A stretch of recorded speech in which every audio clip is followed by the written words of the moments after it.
किसी ने कहा कि तुमने ऐसा क्या किया, क्या कहा कि वो इतना इन्फ्लुएंस हो गए और सब कुछ अंजाम बदल गया। तो उसने कहा कि उसने कुछ नहीं किया, बस दिल की बात लिख दी, दिल की ज़ुबान लिख दी। तो साथियों, दिल की ज़ुबान ही असल ज़ुबान है। हम कोई भी काम करते हैं अगर दिल से करते हैं तो वो अवश्य ही अच्छा, एफिशिएंट और इफ़ेक्टिव होता है। तो सबसे पहले तो दिल की अहमियत है। शायर इकबाल ने भी फरमाया है कि दिल से दुआ की जाती है, ज़ुबान से नहीं। कबूल तो उनकी भी होती है जिनकी ज़ुबान ही नहीं। वाह, क्या खूब कहा है। तो आप देख रहे हैं how to write efficiently and influence people. मैं हूं संगीता नटराज, आपके सामने पेश करूंगी हाउ टू राइट एफिशिएंटली के कुछ 5-6 पॉइंट्स जो आप भी अपनी ज़िंदगी में ला सकते हैं, एक अच्छे लेखक और राइटर और ब्लॉगर, कंटेंट राइटर बन सकते हैं।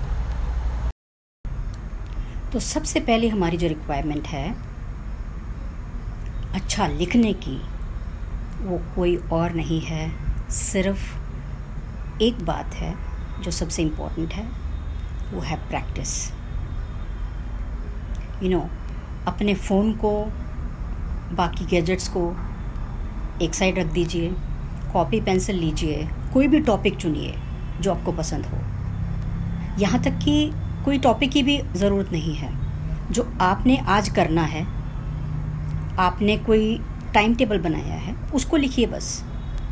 आपने जो भी काम है आपका, यू राइट इट डाउन कि आज मुझे सारा दिन क्या करना है, रात को मैंने क्या किया।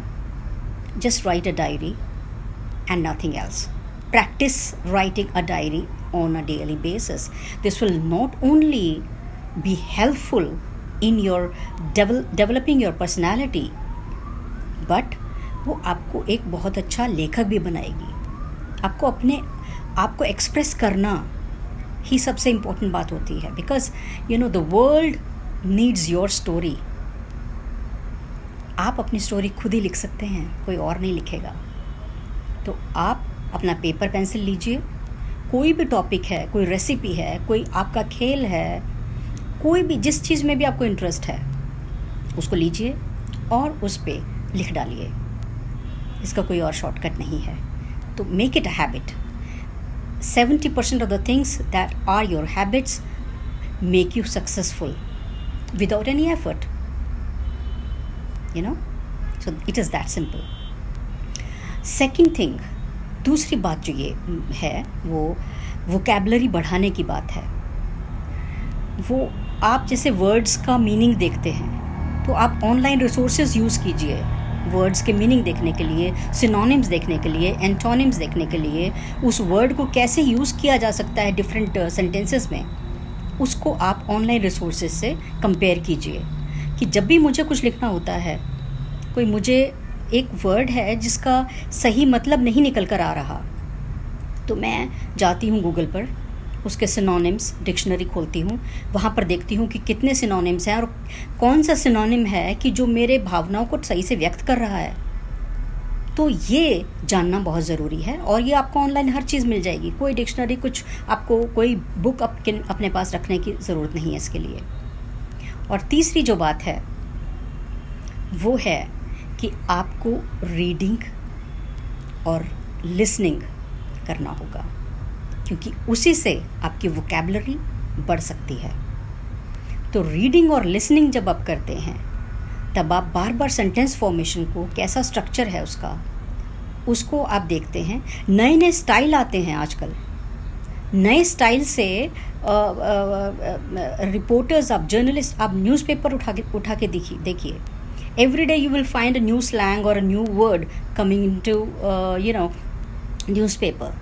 तो पॉइंट डाउन जो आपको नहीं समझ में आया उनको नोट कर लीजिए तभी उसी वक्त, और उसमें से 5 वर्ड ऐसे छांट लीजिए कि जो आपको यूज़ करने हैं। उन 5 वर्ड्स को, सिर्फ एक पैराग्राफ पढ़ना है आपको। रीडिंग ये नहीं है कि भी आपने सारा दिन एक किताब पूरी फिनिश करनी है, ऐसा कुछ भी नहीं है। एक पैराग्राफ पढ़ना है आपको, एक पैराग्राफ पढ़िए और उसमें से 5 वर्ड निकालिए जो आपको समझ में नहीं आए, उनको नोट कीजिए अपनी डायरी में, और रात को सोते वक्त उनको देखिए। सुबह जागने से पहले, जागने के बाद उनको देखिए और रिमेंबर कीजिए। Simple. And try to use them during the day. 1-2 word तो यूज़ कर लोगे। अमूमन तौर पे देखा गया है कि एक व्यक्ति के वोकैबलरी जो काउंट होता है 2000 से 2500 या 3000 वर्ड्स ले लीजिए एक आदमी की वोकैबलरी में होते हैं। एक व्यक्ति की वोकैबलरी में 2 से 3000 वर्ड्स होते हैं।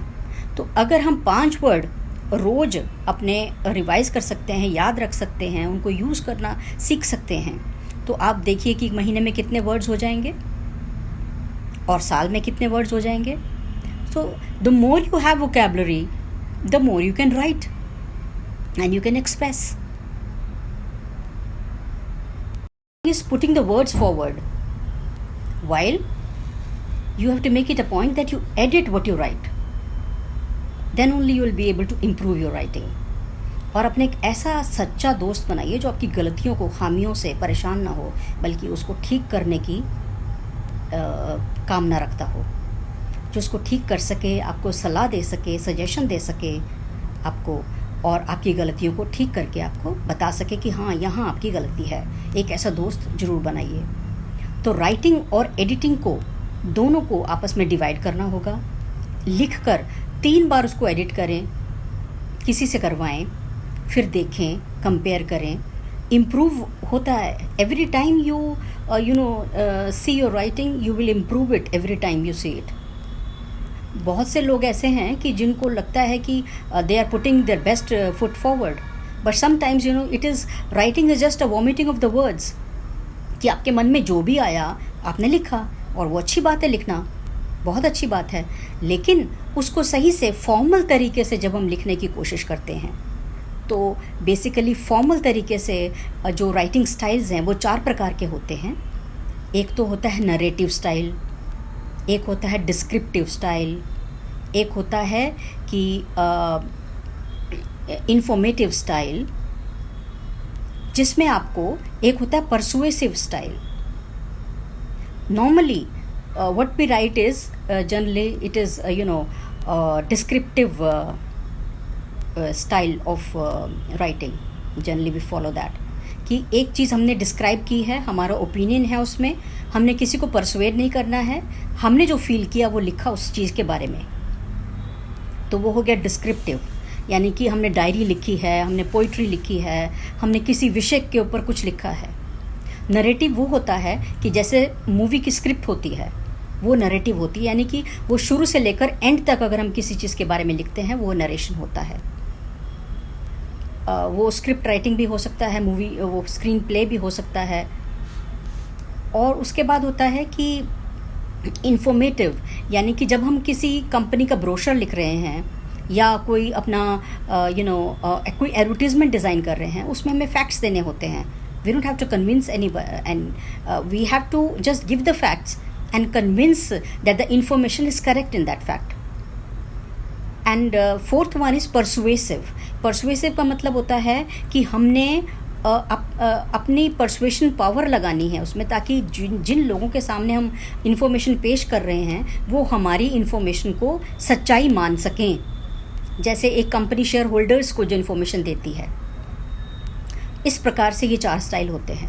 तो हमने ये देखना है कि हमने जो लिखा है उसको एडिट ज़रूर करना है। हमने किसी भी स्टाइल से लिखा है तो उसको एडिट करके, उसको 3-4 बार एडिट करके उसमें से गलतियाँ निकालना, पहले तो दूसरे से निकलवाना, फिर आपको अपने आप ही खुद समझ में आ जाएगा कि क्या गलती है इसमें। तो ये हो गया आपकी 5वीं बात। Last but not the least, I will just let you know that when you talk about the formal communication, that is writing mails or covering letter or any other communication which you are doing with your company or your colleagues or your customers, for that matter, तो उसके लिए आपने क्या करना है कि कभी भी मेल जब हम खोलते हैं, उसका कवरिंग लेटर हो या ईमेल हो, उसको हम सबसे पहले क्या लिखते हैं, to whom it may concern और डियर सर और मैडम वट एवर। तो उसके बाद जब हम लिखना शुरू करेंगे, उसके बाद लिखिए this, THIS, this information, this project और this email is about so and so thing. This लिखना बहुत ज़रूरी है। दिस के बाद आपको सारी चीज़ें अपनी फॉर्मल, मतलब बेसिकली राइटिंग जो होती है ना, ये क्लैरिटी ऑफ थॉट से आपकी, जितनी ज़्यादा क्लैरिटी ऑफ थॉट होगी उतनी ज़्यादा आपकी राइटिंग कुशल होगी। तो क्लैरिटी ऑफ थॉट लाना, सबसे पहले उस विषय में जानना, उस विषय को डेप्थ को पहचानना, और हम किस विषय पर्पस के लिए लिख रहे हैं उसको जानना बहुत ही आवश्यक है। तो happy writing, enjoy writing. We will discuss something more about it in our next video. Till then, all the best. Bye.